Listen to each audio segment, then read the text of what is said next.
Hi guys, तर बऱ्याच वेळा असं होतं की आपल्याला छोटीशी भूक लागते आणि त्या भुकेसाठी आपल्याला काहीतरी स्नॅक्स आयटम पाहिजे असतो. तर आज मी तुम्हाला तसाच एक स्नॅक्स आयटम दाखवणार आहे. तर चला व्हिडिओला सुरुवात करूया. आणि व्हिडिओमध्ये ज्या दाखवलेल्या गोष्टी आहेत त्या आपल्याला ह्या भेळमध्ये यूज करायच्या आहेत. तर चला व्हिडिओला सुरुवात करूया. खूप बेसिक गोष्टी आहेत ज्या प्रत्येकाच्या घरात अवेलेबल असतात. तर सगळ्यात पहिले मी इथे बालाजीचे जे पिवळे मुरमुरे आणि शेव असतात ते याच्यामध्ये टाकून घेतलेलं आहे. हे कोणत्याही जनरल स्टोअरमध्ये तुम्हाला अवेलेबल होऊन जातात.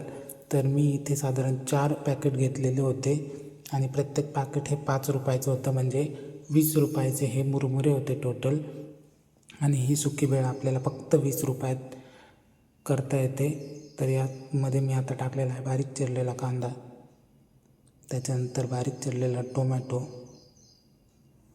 बारीक चिरलेल्या हिरव्या मिरच्या, याच्याऐवजी तुम्ही लाल तिखटसुद्धा वापरू शकता, आणि बारीक चिरलेली कोथिंबीर. बघू शकता किती टेम्पटिंग दिसतं हे.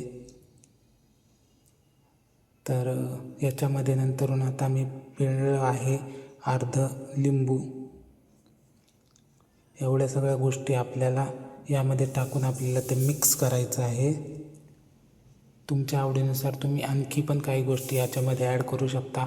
मला डाळिंब खूप आवडतात आणि माझ्याकडे ते अवेलेबल होतं म्हणून मी याच्यात डाळिंबाचे दाणे टाकलेले आहे.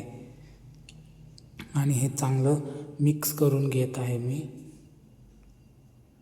एकदम इन्स्टंट 5 मिनटात होणारी ही सुकी भेळ आहे.